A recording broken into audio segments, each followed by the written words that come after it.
Number 2 और 3 से बराबर दूरी पर है। ये दूरी है करीब 65 मीटर। इनमें से कोई भी वाटर होल से 45 मीटर से ज्यादा दूर नहीं है। इनकी इस तिकोनी व्यूह रचना का एक ही मतलब है, घात लगाना। वे वाटर होल को घेर लेती हैं और सिर्फ इतनी जगह छोड़ती हैं कि शिकार वहां दाखिल हो सके। अनुभव उन्हें बताता है कि शिकार शायद इसी दिशा से आएगा और फिर पहाड़ी से उतरता हुआ इस पसंदीदा पानी पीने की जगह पहुंचेगा। अब वे इंतजार करती हैं। घात के लिए जिस हुनर को निखारने की जरूरत होती है वो है धीरज। 2 घंटे गुजर जाते हैं, कुछ नहीं होता।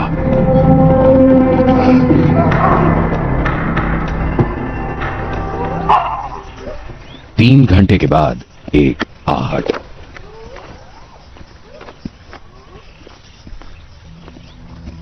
उसी दिशा से प्यासे ज़ेब्रा आते हैं जिधर से शेरनियों ने उम्मीद की थी।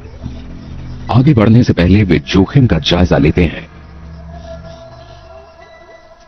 ज़ेब्रा ये सीख गए हैं कि खतरा इन्हीं हिस्सों में छिपा होता है और वे इसके लिए तैयार हैं। ये तेज रफ्तार और चौकन्ने हैं और हमेशा तादाद में सफर करते हैं, पर भक्षियों के खिलाफ ये बेहतरीन बचाव है। लेकिन प्यास के कारण वो खतरे से घिर जाते हैं। शिकारी और शिकार के बीच की दूरी कम होती जाती है। शेरों की रफ्तार तेज है, पर कुछ दूरी तक ही।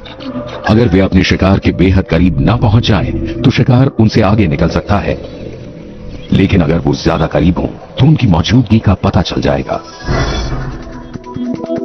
इनमें से कोई भी शेरनी हमला शुरू कर सकती है, लेकिन ये शिकार की अगली हरकत का इंतजार करेंगी। जब ज़ेब्रा काफी नजदीक यहां रेड जोन में पहुंच जाएंगे, शेरनी तब हमला करेगी।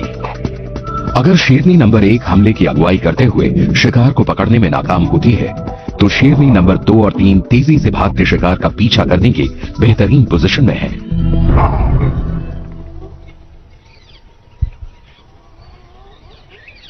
आखिरकार प्यास डर से जीत जाती है।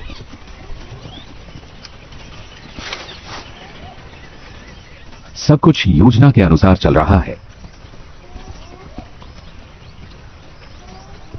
पर अचानक कुछ तमाशबीन आ गए।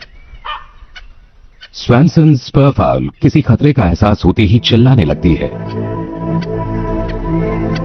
और इससे ज़ेब्रा को शिकारी की योजना का पता चल जाता है। इस शेरनी को शांत रहना होगा, वरना हमले की कोशिश पर पानी फिर जाएगा। खुशकिस्मती से ये बड़ी उम्र की शेरनी जानती है कि क्या करना चाहिए।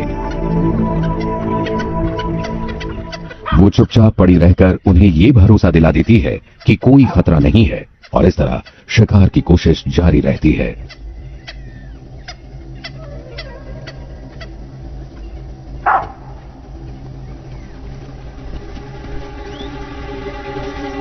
अब कामयाबी आखिरी स्टेज पर निर्भर करती है, यानी हमले की टाइमिंग पर।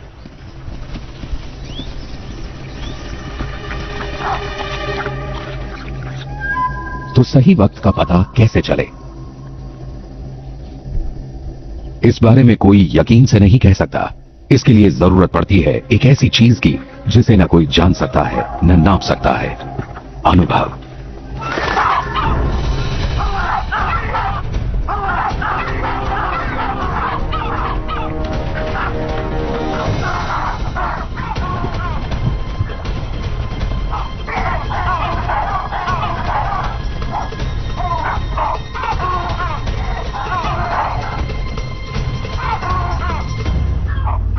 हमला नाकाम रहता है, तो गलती आखिर हुई कहां?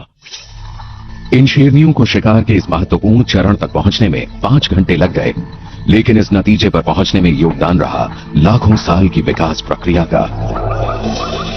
सदियों पुराने इस खेल के इस राउंड में जीत हुई शिकार की। शायद हमें ये सवाल उठाना चाहिए कि आखिर शेरनियों की तरफ से क्या गलती हुई। शायद हमले से पहले उन्होंने शेरनियों को देख लिया था या उनकी आवाज सुन ली थी। लेकिन अगर हम पीछे लौटें तो हम देखते हैं कि ये तीनों एकदम सही तरीके से यहां आकर छिपी थी। दबे कदम, और शिकार की नजरों से ओझल। शायद ज़ेब्रा ने किसी और प्रजाति के अलार्म कॉल से अंदाजा लगा लिया था। ये काम स्पर फाउल का नहीं था। शेरनियों के चुपचाप पड़े रहने के कारण उनका पहले से पता नहीं चल पाया, लेकिन वे एक और तमाशबीन से नहीं बच पाई। पक्षियों की तरह ही बैबून भी अलार्म सिग्नल्स भेजते हैं जब परभक्षी आसपास होते हैं, पर ज़ेब्रा ने उनकी दूर से आती आवाज पर ध्यान नहीं दिया था। ध्यान से देखें तो साफ हो जाता है कि गड़बड़ हमले में ही थी। शायद टाइमिंग गलत थी। तो दोषी कौन रहा? अनुभवहीन शेरनी। कई कम उम्र जानवरों की तरह उसमें भी धीरज की कमी थी। अगर शेरनी ज़ेब्रा के बिल्कुल सही जगह पर आने तक का इंतजार करती तो शायद हमला कामयाब रहता।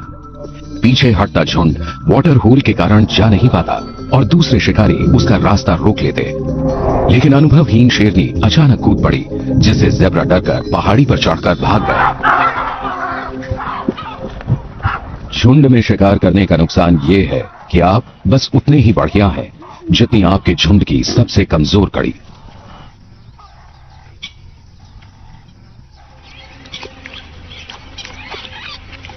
आज शेरनियों को सिर्फ अपनी प्यास बुझाकर ही संतोष करना होगा,